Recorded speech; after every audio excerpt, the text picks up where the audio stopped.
ሰላም ሰላም ውድ ቤተሰቦቼ እንደምን አመሻችሁ እንደምን እስከ ሰዓት ደረሳችሁ። በአገር ውስጥም ከአገር ውጭም ያላችሁ ቤተሰቦቼ እንደየሰዓት አቆጣጠራችሁ በያላችሁበት ሰላምታ ይድረሳችሁ። በዛሬው ቆይታችን ወሳኝ ቪዲዮችን አዘጋጅቻለሁ። አብራችሁ ከቆያችሁ ብዙ ነገር እንማማራለን። ወደ ቪዲዮ በቀጥታ እንሄዳለን። ከዛ በፊት ግን ሁላችሁም ይህንን ቪዲዮ ላይክ አድርጋችሁ ጀምሩ። ወደ ቪዲዮ እንሄዳለን። አንድ የሚመጣ ቲክቶክ የሚሰራ ልጅ አላሉ እንደው እቺን ቤተክርስቲያን እንዲያስተዋውቅልን ነው ሲሉ እስቲ እንዴት ነው የሚያስተዋውቁት ብዬ ቪዲዮ ይዘሽ ሂጂና ቀረጪ ብዬ ቀስ ብዬ አንዷን የገጠር ልጅ ዛይ ተግባባችኝ ልጅ ላኳት ስልክ ሰጥቼ ማለት ነው። በጣም ነው የምትደነግጡት የሚሰማው ነገር ማለት ነው። ግቡና አሮጌ ከበሮ ከዛ ውስጥ አውጡ። አሮጌ ከበሮ የተቀዳደደ አገልግሎቱን የጨረሰ የተሰበረ መስቀል የተሰበረ የቤተክርስቲያን ንዋየ ቅድሳት አውጡና ፊት ለፊት አምጡልኝ። አቧራውን እንዳትጠርጉት እንዳትወለውሉት፣ እንደዛው ይሁን እኔ ራሴ ወለውለዋለሁ አለ። ከዛ እየወለወላቸው ያወራቸዋል። ምንድነው የሚያወራቸው? ቪዲዮ ላይ ያዩትን ነው ነገራችሁ። አሁን ይሄን ቪዲዮ ካወጣሁት ከልጁ ጋር ብዙ ሰዎች ይጣላሉ። ፈጽሞ ቤተክርስቲያን ገንዘብ መርዳት ህዝቡ ምዕመኑ ያቆማል። እንደዛ እንዳይሆን ነው እኔ እያስተካከልኩ እንደነግራችሁ ይሄ ነገር የመጣሁት ማለት ነውና ምንድነው የሚላቸው ካህናቶቹ ዲያቆናቶቹ መሬት ወድቃችሁ እየሰገዳችሁ እየተንበረከካችሁ ድንጋይ ተሸክማችሁ ያለቀሳችሁ የተቀደደ የተቦጨቀ የካህናት ልብስን የድሮ በቃ ያለቀ ሌላ እኮ ተክተውበት ሌላ ብዙ አቅያሪ ልብስ እኮ አላቸው የሚገርማችሁና ያለቀ ተጠቅመውበት ያለቀ የሬሳ ሳጥን መሸፈኛ ለፍትሃት ጊዜ የሚያስፈልግ እንትን ጨርቅ አምጡልኝ ብሎ እሱ መጥቶ ይሄ ነው ልብሳችን እባካችሁን ምናምን በቃ የሌለ ማስታወቂያ የሰሩት እና አባቶችን ያዛቸዋል። አባ ንጉሶ ልክ እንደ ሕፃን ልጅ ነው የሚያዛቸው መነኮሳቶቹን ዲያቆናቶቹን እሺ ልጅ እነሱ ገንዘብ ነው የሚፈልጉት። በሉ አልቅሱ፣ በደንብ አልቅሱ። እስቲ እኔ እባክሽ እንትን አምጪላቸው እስቲ የሆነ ባዝሊን ቀቢያቸው ፊታቸውን ይላል። ምንድነው የማየው? ደነገጥኩ። ቪዲዮን ሳየው ተነስቼ ልወጣ ልሄድ አልኩኝና የሆነ መሰናክል ይፈጥርብኛል። ይሄን ነገር ከተማ ገብቼ በደንብ አድርጌ ህዝቡን ማስተማሪያ ማድረግ ያለብኝ እኔ እንዳወቅኩኝ እንደተጋፈጥኩት ካወቀ በእንጀራው እንደመጣሁበት ስለሚያውቅ ሌላ ችግር ውስጥ ሊከተኝ ይችላል ብዬ አስቤ ነው። ግን አሁን ስለማን እንደማወራ ስለሚያውቅ ይሄ ሰው ራሱ ይሄንን ራሱ ቪዲዮን ደግሞ ለሱ ሼር ስለማድረግለት እዚህ ከተማ ቁጭ ብለን እናወራለን ማለት ነው። ገጠር ላይ መገናኘት በጣም ከባድ ነው። ደግሞ የገጠርም የክፍለ ሀገር ልጅ ነበር ይሄ ቲክቶከር ራሱ ወደ ከተማ መጥቶ ሰልጥኖ ነው መልሶ እንደገና ቤተክርስቲያን ልርዳ በሚል ሰበብ አካውንቱን እያደለበ ያለው እና አባቶችን በቃ ያንደባልላቸዋል በስላሴ ስም በቃ ማለት ለቀረጻ ሲባል ህዝቡ እንዲራራ አረብ ሀገር ያሉ እህቶቻችን ውጭ ሀገር ያሉ ሰዎች እንዲራሩ እያለ ይነግራቸዋል። አዎ ማድረግ ያለብን እናደርጋለን፣ አልቅሱ ይላቸዋል፣ ያለቅሳሉ። በስመ አብ ወወልድ ወመንፈስ ቅዱስ በእውነት በጣም ይሰቀጥጣል። ቀጥሎ ደግሞ ይሄ ቲክቶከር ሄደ ጭንቀርጾ ሄደ። በነገራችን ላይ ወደ 40 ደቂቃ ምናምን ነው የቆየው። በቃ ሄደ ቀርጾ ሄደ እና ገንዘብ ተቀብሏል ስላቸው ዝም ይላሉ ዲያቆናቶቹ ምናምን። ሄጄ እንዴት ነው ገንዘብ ተቀበላችሁ እንደ የሰው ነው ስላቸው ጊዜ እንጃ ጸሐፊውን ጠይቀው ይላሉ። እሳቸውን ስጠይቅ ደግሞ አይ እስቲ ውጤቱን እናያለን ግድ የለም ይሁን ምንድነው እሱ ንገሩኝ ግድ የላችሁም እኔ ላገዛችሁ እችላለሁ።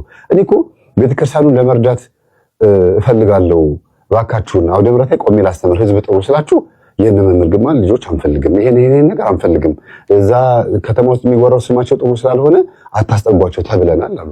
እሺ ብዬ በየቤቱ ገብቼ ጨሌውን አስጥዬ በአዳም ልኮን አስጥዬ መጥፎ የሆነውን ነገር በቃ አጠቃላይ ይሄ ቡናቸው ላይ በቀን 5-6 የሚጠጡት የገጠር ሴቶችን በሙሉ አስተምሬ ቤተክርስቲያን ሳይፈቀድልኝ ዛፍ ጥላ ስር ቅቤ የሚቀቡት ዛፍ ስር ማለት ነው።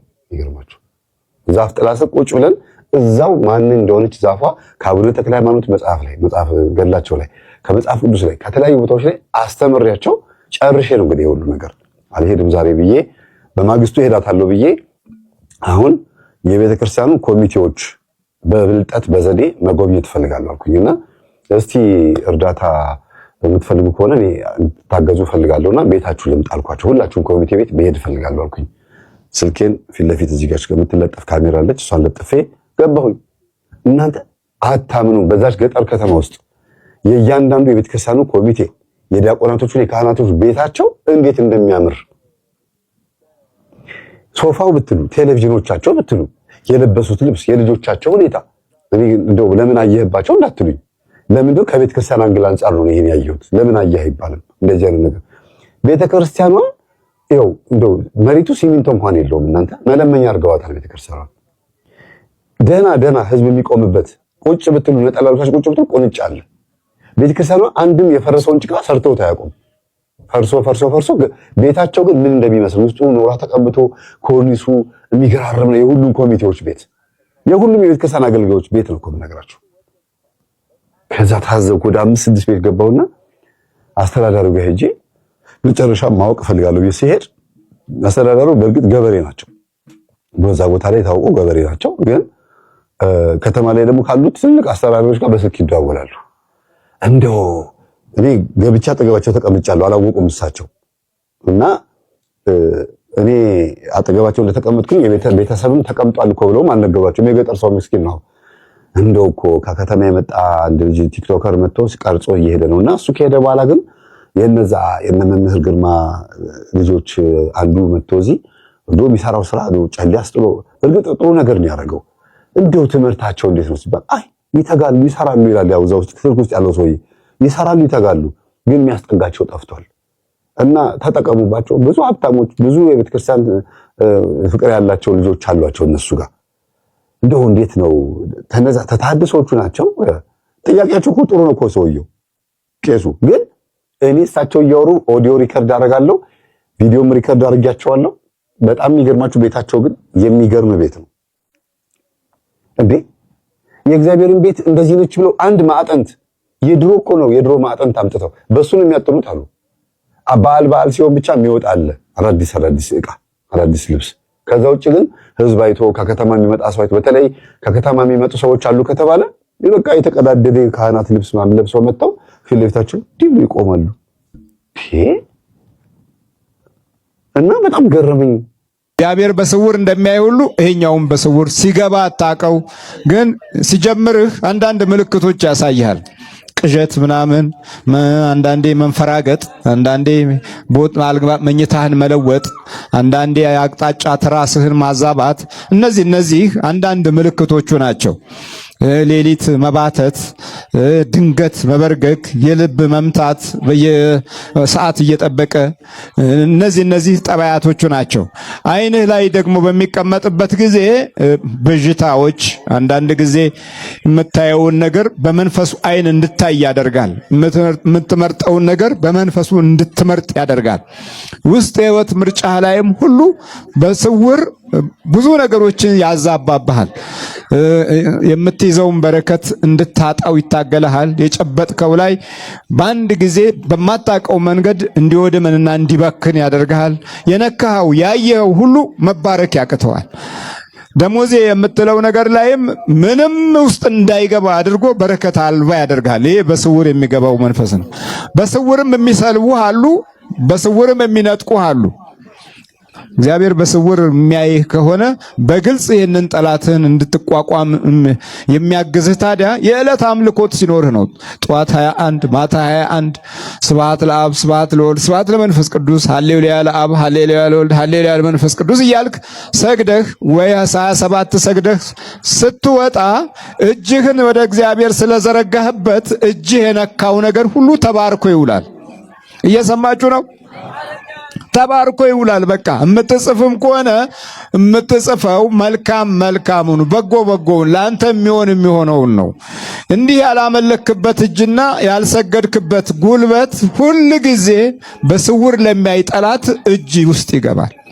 ማታም ደግሞ ዝም ብለህ መተኛት አይደለም። በስውር ለሚያይባትህ እንደዚሁ ክብር ምስጋና ይግባ ብለህ ሰግደህ በርከክ ብለህ ጸልየህ ቅዱሳንን አመስግነህ የመላእክት እርዳታን ጠይቀህ በስውር ነው የሚያዩት።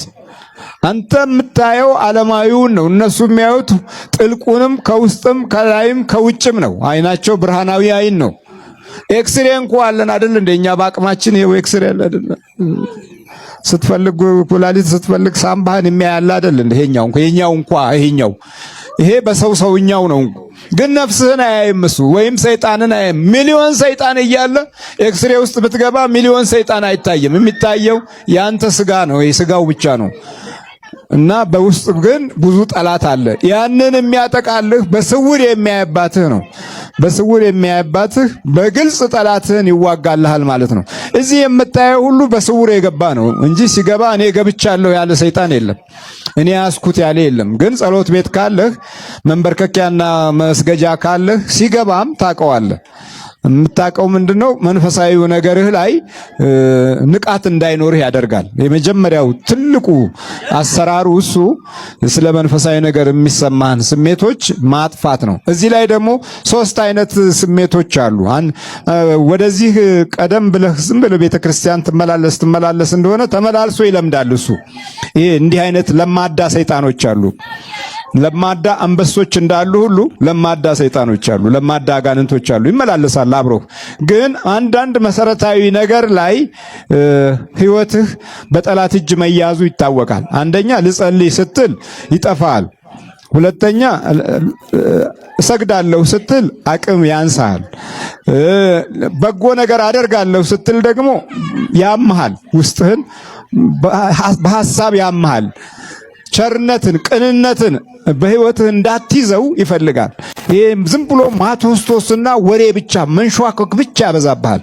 ይሄ በቃ ወደ ቤተክርስቲያን የገባ ሾካካ ነው ማለት ነው። ሾካካ ሰይጣን አለ። ሹክክ ይልና አብሮ በቃ እዚሁ ይለማመዳል።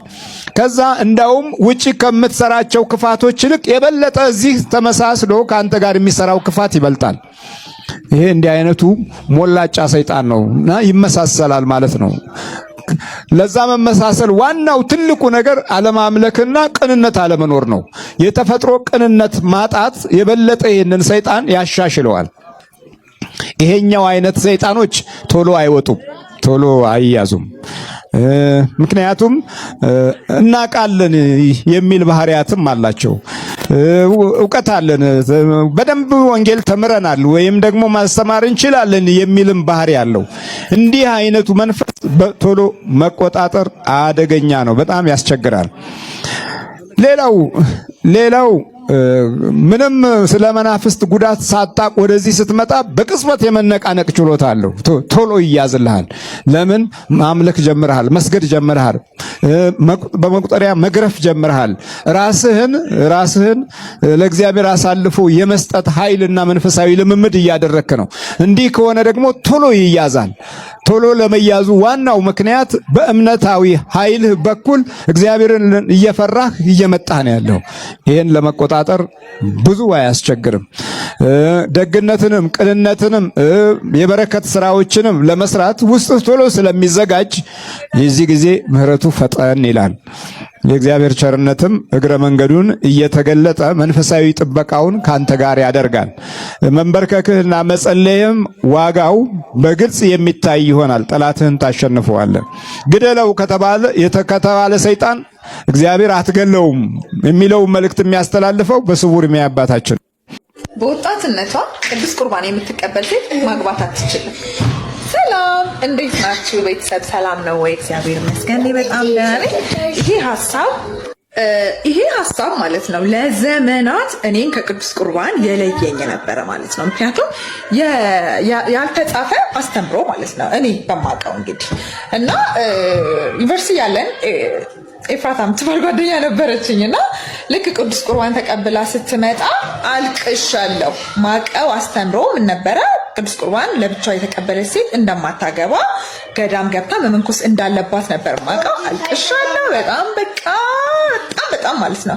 ከዛ በኋላ ግን ምንድነው ግን ይሄ ነገር ብዬ በደንብ ስጠይቅ ሲገባኝ ምን እንደሆነ ለምን እንደሆነ በደንብ ሲገባኝ የሰው ልጅ ሲጀመር ቅዱስ ቁርባን ማቆም የለበትም። ከልጅነት ጀምሮ እየተቀበለ ቆይቶ በዛው ነው በቃ ህይወት ነው። በቃ ይሄ መብላት መጣት ምናምን እንደማናቆመው ማለት ነው። እና ህይወት እንደሆነ ሲገባኝ ስረዳው መቀበል ጀመርኩኝ። ሳላገባ ለብቻዬ መቀበል ጀመርኩኝ ማለት ነው። ያን ጊዜ እየተደበቅኩኝ ምናምን ነበር የምቀበለው ማለት ነው። እየተደበቅኩኝ ምናምን ነበር በቃ ሰው እንዳያየኝ ምናምን ተሸፋፍኜ ምናምን ማለት ነው። አሁን ብዙ ጊዜ ቲክቶክ ላይ ሰዎች የተቀበሉ ወጣቶች ሲያሳዩ ሰዎች ሲሰድቧቸው ይኙኛላችሁ ምናምን ሲል እኔ ነው በጣም አፕሪሼት ማድረጋቸው እንደሚቻል ማሳያ ስለሆኑ ማለት ነው።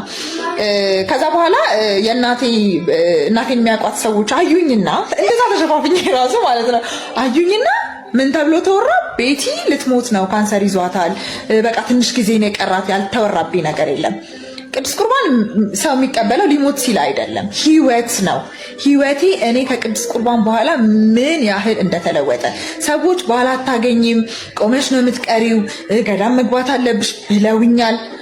በጣም ብዙ ዴት ያደረኳቸው ሰዎች ደግሞ ማለት ይሄ ለትዳር እንፈልግሻለን ምናምን ብለው እኔም ደስ ብሎኝ ጀስት ሪሌሽንሺፕ ውስጥ ባንገባ ለማየት መጀመሪያ ስናወራ ምናምን ትቻቸዋለሁ ቅዱስ ቁርባን ስለማይፈልጉ ማለት ነው። ግን አትርፌያለሁ። ባሌ እኔ አይደለሁም ወደ ቅዱስ ቁርባን ያመጣሁት፣ እሱ ራሱ ለብቻው እንደኔ ወጣት ሆኖ ለብቻው የሚቀበል ሰው ነው እግዚአብሔር የሰጠኝ።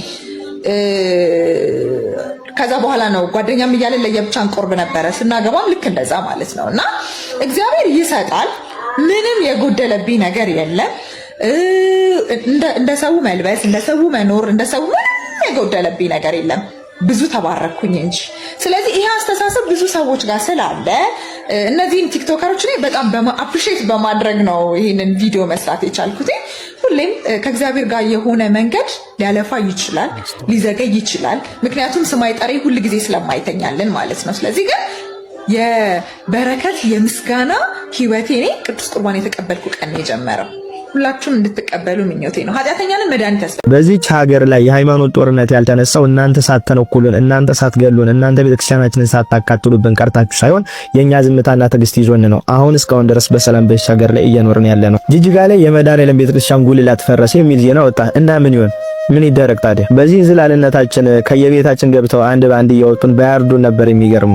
በዚህ ልክ ቤተክርስቲያን ስትደፈር አባቶች ዝም እያሉ ምዕመኑ እንዝላሉ ነው ግድ የለሽ ነው ምንም ሳይሰራ ቁጭ ብሎ ያላዘናል። እና ምን ያደርጉ እነዚህ ሰዎች? ቤተክርስቲያንን አይደለም መቃኞ ቤተክርስቲያንን ጉልላት ማፍረስ አይደለም አርሲ ለቤተክርስቲያን አቃጠሉ። ምን ተባለ? ምንም አልተባለም። ሄደው ሰንጋ አርደው ምናምን መጡ ሲኖዶስ የሚባሉት ማለት ነው። እና አሁን ቤተክርስቲያን መቃጠል አይደለም አንድ ባንድ ጳጳሶቹን አውጥተው ቢያርዷቸውስ ምን ይሁን ብለን እንድንጫጫ ነው?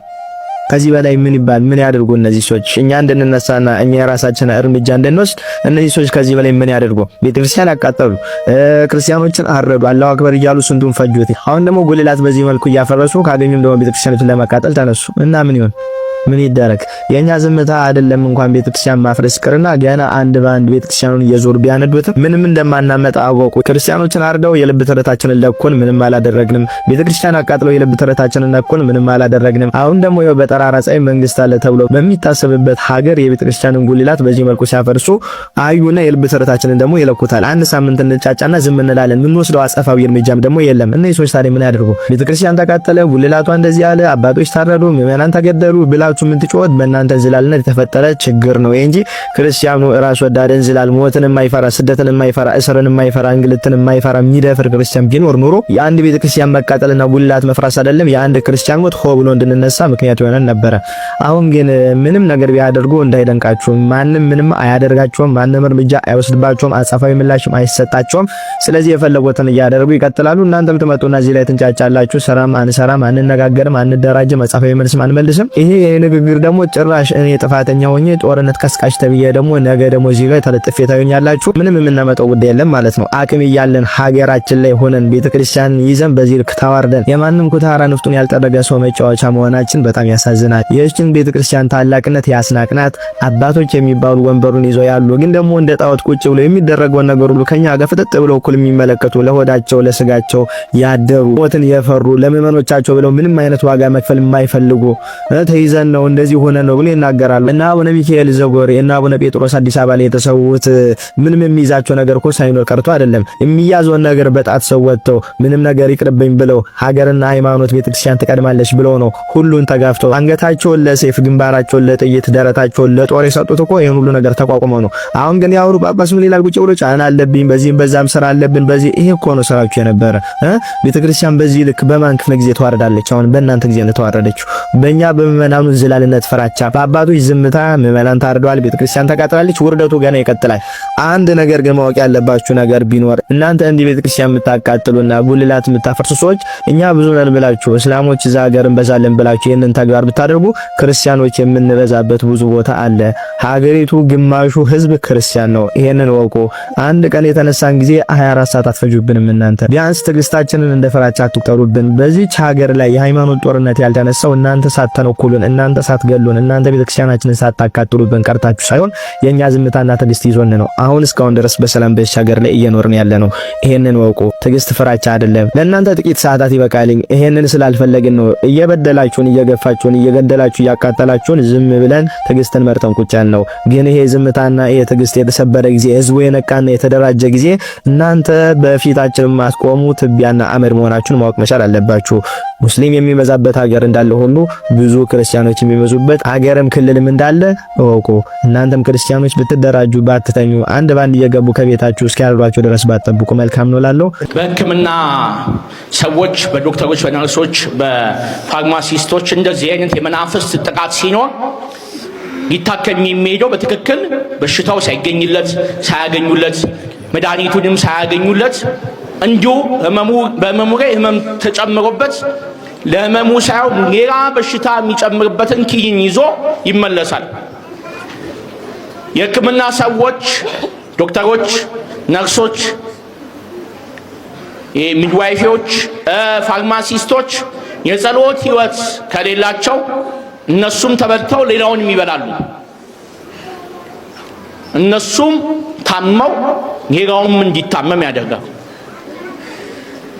ጥቂት ዶክተር ነው በመንፈስ ላይ ነቅቶ የሚዋጋው፣ የሚታገለው፣ የሚጸልየው። ብዙ ግን አልነቃም። ገና በእውቀቱ ላይ ነው የተመካው፣ በእግዚአብሔር ላይ ሳይሆን በተማረው በሳይንሱ በቀመሩ ነው እንጂ በእግዚአብሔር ላይ ተመክቶ እግዚአብሔር አምላክ በተማርኩት እውቀት ላይ አንተ ገብተህ ለሰዎች የምጠቅም አድርገኝ ብሎ የሚጸልይ ብዙ የለም። ከዚህ ነው ብዙ ጊዜ የሕክምና ስህተት እየተባለ የሚነገረው። የሕክምና ስህተት አብዛኛው ጊዜ የሚመጣው እንዲህ አይነቱ መንፈስ ስላለ ነው። የማይሆን መርፌ ያስወጋል፣ የማይሆን ኪኒ ያሰጣል፣ የማይሆን በሽታ ይጨምራል ሰዎች ላይ። ችግሩ ስር የሰደደ ነው። እንደየ እውቀታችን እንደየደረጃችን ነው መንፈስ በእኛ ውስጥ የሚጠቀመው ነገሮችን ለማጥፋት፣ እኛን አጥፍቶ ሌላውንም ለማጥፋት የሚጠቀመው ለዛ ነው። ከዚህ ሁሉ ለመዳን ተንበክኮ መውጣት ነው ትልቁ መፍትሄ። ተንበክኮ ቀንነትን እግዚአብሔር ሰጥቶ መውጣት። ቀኔን በቅድስት ሥላሴ ስም ጀመርኩት። ጌታ ኢየሱስ ክርስቶስ ሆይ ቀኔን ባርክልኝ። በመውጣበት፣ በምሰራበት፣ በምንቀሳቀስበት፣ በምማርበት በነገሮች ሁሉ ቀኔ ለአንተ አሳልፌ ሰጥቻለሁ። ቀኔን ጠላት፣ ቀኔን ሰይጣን፣ ቀኔን ክፉ ነገር አያግኘው፣ በቀኔ ውስጥ ክፉ ነገር አይግባ፣ ያንተ መለኮታዊ በረከት በቀኔ ውስጥ ይግባ ብሎ የሚወጣ ሰው ቀኑ የተባረከ ይሆናል። በነገሮቹ በሙያው በእውቀቱ እሱም ተጠቅሞ ሌላውንም ይጠቅማል። ስለዚህ ኢንጂነርም ዶክተርም ሳይንቲስትም የተማረውም ያልተማረውም በጸሎት ቢኖር እግዚአብሔር አምላክ ሕይወቱን ጥሩ ያደርግለታል። ሁላችንም የጸሎትና የስግደት ሕይወት ቢኖረን ከኛም አልፈን ለሌላው ምን ተርፍ ነበር። አሁን ራሳችን መሆን ያቃተን የጸሎትና የስግደት ሕይወት ስለሌለ ነው። ስለዚህ ወደ እግዚአብሔር እንመለስ፣ በፊቱ እንንበርከክ። ዘወትር በእግዚአብሔር ፊት ብንሰግድ ሕይወታችን የተሻለ ይሆናል፣ ሌሎችም የምንጠቅም ይሆናል። ውድ ኦርቶዶክሳውያን ይህንን ቪዲዮ ለብዙ ሰዎች ሼር ማድረጋችሁን እንዳትረሱ። በያላችሁበት በድጋሚ ሰላምታ ይድረሳችሁ እያልኩኝ በዛሬው ቆይታችን ብዙ ነገሮች ተነስተው የተወያየንበት የተማርንበት ነበረ። እግዚአብሔር አምላካችን የተማርነውን ለበረከት ያደርግልን። ሁላችሁም በያላችሁበት በርቱ፣ ጠንክሩ። ይቆየን። አሜን።